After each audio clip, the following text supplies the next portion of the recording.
सन्यासियों के लक्षण के बाद सत्यार्थ प्रकाश के पंचम समुल्लास में स्वामी दयानंद सरस्वती जी प्रश्नोत्तर से समझा रहे हैं।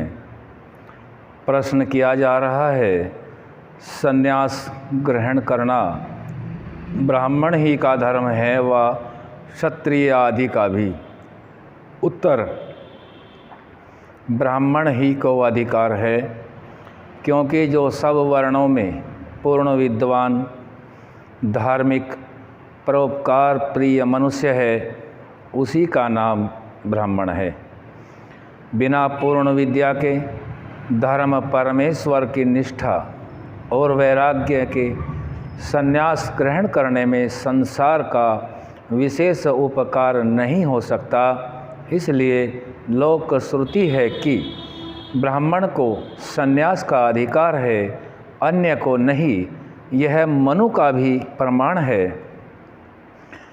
एषवो विहितो धर्मो ब्राह्मणस्य चतुर्विधः पुण्योक्षयफलः प्रेत्यराजधर्मं निबोधत। यह मनु जी महाराज कहते हैं कि हे ऋषियों, यह चार प्रकार अर्थात ब्रह्मचर्य, गृहस्थ, वानप्रस्थ और सन्यास आश्रम करना ब्राह्मण का धर्म है। यहाँ वर्तमान में पुण्य स्वरूप और शरीर छोड़े पश्चात मुक्ति रूप अक्षय आनंद का देने वाला सन्यास धर्म है। इसके आगे राजाओं का धर्म मुझसे सुनो। इससे यह सिद्ध हुआ कि सन्यास ग्रहण करना का अधिकार मुख्य करके ब्राह्मण का है, क्षत्रिय आदि का ब्रह्मचर्य आश्रम है। प्रश्न किया जा रहा है, सन्यास ग्रहण की आवश्यकता क्या है? उत्तर दे रहे हैं, जैसे शरीर में सिर की आवश्यकता है, वैसे ही आश्रमों में सन्यास आश्रम की आवश्यकता है, क्योंकि इसके बिना विद्या धर्म कभी नहीं बढ़ सकते और दूसरे आश्रमों को विद्या ग्रहण, गृह कृत्य और तपश्चर्या आदि का संबंध होने से अवकाश बहुत कम मिलता है। पक्षपात छोड़कर वर्तना दूसरे आश्रमों को दुष्कर है। जैसा सन्यासी सर्वतोमुक्त होकर जगत का उपकार करता है, वैसा अन्य आश्रमी नहीं कर सकता, क्योंकि सन्यासी को सत्य विद्या से पदार्थों के विज्ञान की उन्नति का जितना अवकाश मिलता है, उतना अन्य आश्रमों को नहीं मिल सकता। परंतु जो ब्रह्मचर्य से सन्यासी होकर जगत को सत्य शिक्षा करके जितनी उन्नति कर सकता है, उतनी गृहस्थ व वानप्रस्थ आश्रम करके सन्याश्रमी नहीं कर सकता। प्रश्न किया जा रहा है, सन्यास ग्रहण करना ईश्वर के अभिप्राय से विरुद्ध है, क्योंकि ईश्वर का अभिप्राय मनुष्यों की बढ़ती करने में है। जब गृहाश्रम सन्यास ग्रहण करना नहीं करेगा तो उससे संतान ही न होंगे। जब सन्यास आश्रम ही मुख्य है और सब मनुष्य करें तो मनुष्यों का मलोच्छेदन हो जाएगा। उत्तर, अच्छा, विवाह करके भी बहुतों के संतान नहीं होते अथवा होकर शीघ्र नष्ट हो जाते हैं, फिर वह भी ईश्वर के अभिप्राय से विरुद्ध करने वाला हुआ। और जो तुम कहो कि यत्ने कृते यदि न सिद्धयति कोत्र दोषः, यह किसी कवि का वचन है। इसका अर्थ है, जो यत्न करने से कार्य सिद्ध न हो तो इसमें क्या दोष, अर्थात कोई भी नहीं।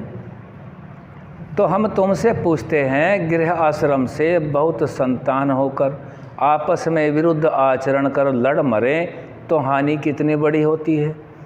समझ के विरोधी से लड़ाई बहुत होती है।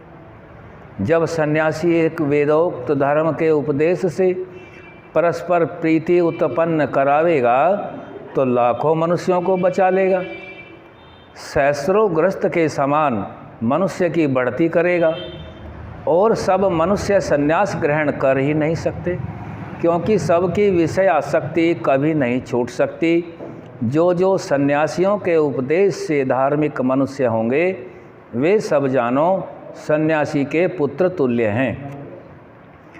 प्रश्न किया जा रहा है, सन्यासी लोग कहते हैं कि हमको कुछ कर्तव्य नहीं, अन्न वस्त्र लेकर आनंद में रहना, अविद्या रूप संसार से माथापच्ची क्यों करना, अपने को ब्रह्म मानकर संतुष्ट रहना, कोई आकर पूछे उसको वैसा ही उपदेश करना कि तू भी ब्रह्म है, तुझको पाप पुण्य नहीं लगता, इसलिए शीतोष्ण शरीर, सुधा तृषा प्राण और सुख दुख मन का धर्म है। जगत मिथ्या और जगत के व्यवहार भी सब कल्पित अर्थात झूठे हैं। इसलिए इसमें फंसना बुद्धिमानों का काम नहीं, और जो पाप और पुण्य होता है वह देह और इंद्रियों का धर्म है, आत्मा का नहीं, इत्यादि उपदेश करते हैं।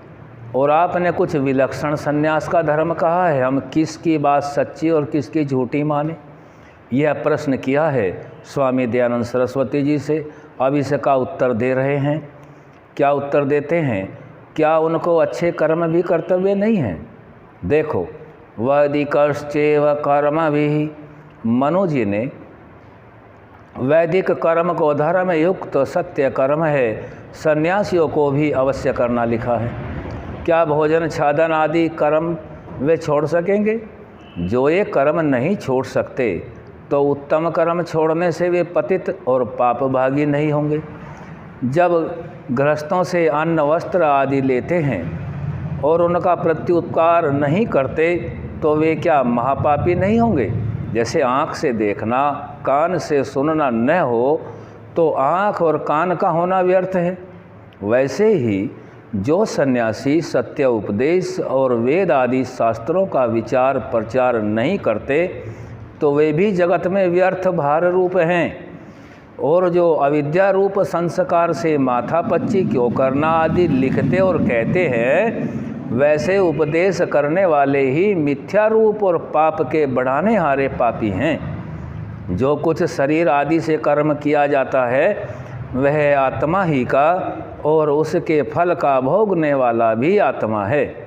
जो जीव को ब्रह्म बतलाते हैं वे अविद्या निद्रा में सोते हैं, क्योंकि जीव अल्प अल्पज्य और ब्रह्म सर्वव्यापक सर्वज्ञ है। ब्रह्म नित्य शुद्ध बुद्ध मुक्त स्वभाव युक्त है और जीव कभी बुद्ध कभी मुक्त रहता है। ब्रह्म को सर्वव्यापक सर्वज्ञ होने से भ्रम व अविद्या कभी नहीं हो सकती और जीव को कभी विद्या और कभी अविद्या होती है। ब्रह्म जन्म मरण दुख को कभी नहीं प्राप्त होता है और जीव प्राप्त होता है, इसलिए यह उनका उपदेश मिथ्या है। आगे के प्रश्न उत्तर कल रखेंगे। आज यहीं तक। ओम।